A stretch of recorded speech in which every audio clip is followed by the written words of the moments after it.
தமிழன் என்கிற இனம் இருக்கிற வரைக்கும் பாரதியார் வாழ்வாரு இல்லையா? ஒரு செய்தி மட்டும் சொல்றேன். பங்கிம் சந்திரர் எழுதிய ஆனந்த மடம்ன்ற நாவல்ல வந்ததுதான் வந்தே மாதரம்ன்ற பாட்டு.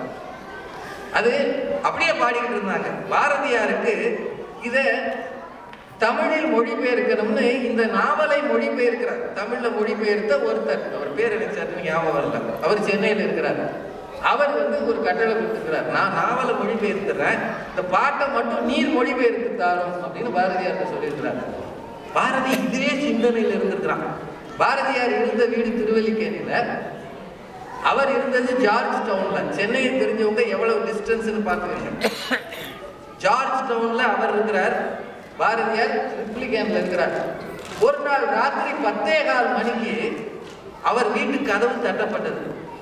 ராத்திரி 10:15 மணிக்கு பாரதியார் கதவை திறந்த. ஏன்னா அப்பெல்லாம் 10 மணி என்பது அது அகாலம். அது யாரு நினைச்சே ரோட்ல நடக்க மாட்டான். எவ்வளவு காலம்? 1910, 20ல. இந்நேரம் யாரியான அவர் கதவை திறந்தா பாரதியார் அப்படி கம்பீரமா நிற்கிறார். யோ, நீர் கேட்ட பாட்டு கிடைத்து விட்டது, எழுதி கொள்ளும். மிரண்டு போயிருக்கிறார். பாரதி சொல்லியிருக்கிறார், நீர் சொன்ன பாடலை சிந்தித்துக் கொண்டே கடற்கரையில் உலாவினேன், பாடல் கிடைத்து விட்டது, கடற்கரை வழியே நடந்து ஜார்ஜ் டவுன் வந்து விட்டேன். என்ன பெரிய தமிழ் ஆர்வம் அவனுக்குள்ள, எவ்வளவு வீரம்! அப்ப சொன்னதுதான் வந்தே மாதரம் என்போம், எங்கள் மாநில தாயை வணங்குதும் என்போம். அந்த வரியை அந்த 10:15 மணி ராத்திரியில போய் அவன் பாடி காட்டி இருக்கிறான் என்றால் அவன் குரலை பதிவு செய்ய முடியாமல் போனது நம் துரதிருஷ்டம் அல்லவா? இல்லையா? படம் கூட சரியா வச்சுக்கலையா, 1-2 படம் தானே இருக்கு. அப்படின்னா இந்த மண்ணில நல்ல விஷயங்களும் தொழில்நுட்பத்தால் வளர்கின்றன. சமூகமாக எழுவதற்கு என்ன வேண்டும்? ஒன்னே ஒண்ணுதான், நமக்குள் ஒற்றுமை வேண்டும், நமக்குள் நல்ல சிந்தனை வேண்டும், ஆன்மீகம் வேண்டும், மனிதம் வேண்டும்.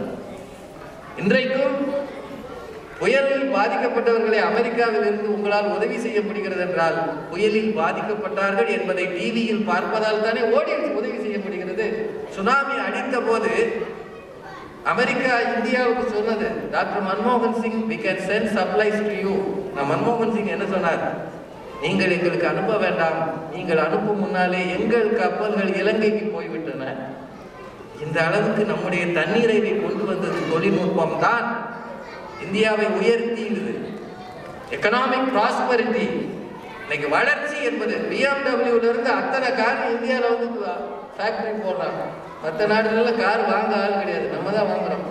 ஓட்ட மட்டும் இடம் இல்லை, ஓடு கிடையாது, ஆனால் வாங்கி அனுப்புவோம். ஓட்ட யோசனை இல்லை, அது அரசியல், அரசாங்கம் செய்ய வைக்கிறது. ஆனால் மக்கள் தண்ணீரையோடு இருக்கிறார்கள் என்றால் ஒரு காலத்திலே கப்பல் வழியாக சாப்பாடு சாப்பிடும். Ship to mouth. Today our ships are going to Cuba to feed them. அப்படின்னா ஒரு பசுமை புரட்சி, ஒரு வெண்மை புரட்சி இதனையும் வந்த பிறகுதான் பசியும் பஞ்சமும் இல்லை என்கிற நிலை வந்ததென்றால் தொழில்நுட்பம் அவசியம், கருவிகளை பயன்படுத்துகிற ஆளுமையும் அவசியம்.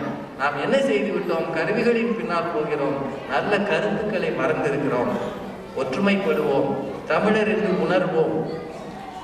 அதற்காக மற்றவர்கள் எல்லாம் தேவையில்லை என்று ஒதுக்க மாட்டோம். எல்லாரோடும் கூடியிருந்து எல்லாரும் இன்புற்று இருப்பதுவே அல்லாமல் வேறொன்றும் அறியும் பராபரமே என்கிற சிந்தனையை கொண்டு வந்தால், கருவிகள் இல்லாத காலத்திலும் கொலை இருந்தது, கருவிகளே இல்லாத காலத்திலும் தகராறுகள் இருந்தன, டைவர்ஸ் இருந்தது, அறுத்து கட்டுவது என்று இருந்தது.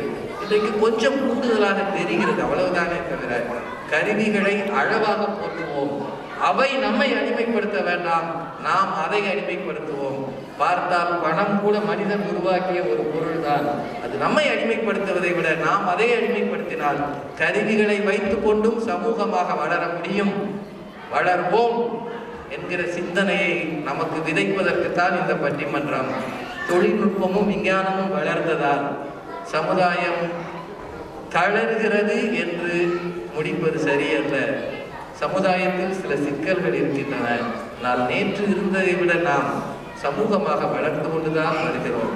இந்திய சமூகம், அந்த ஆன்மா ஒரு நாளும் குறைவுபடாது, வளரத்தான் செய்யும். வளர்கிறது, வளர்ந்து கொண்டு இருக்கிறது, வளரும் என்று சொல்லி வாய்ப்பு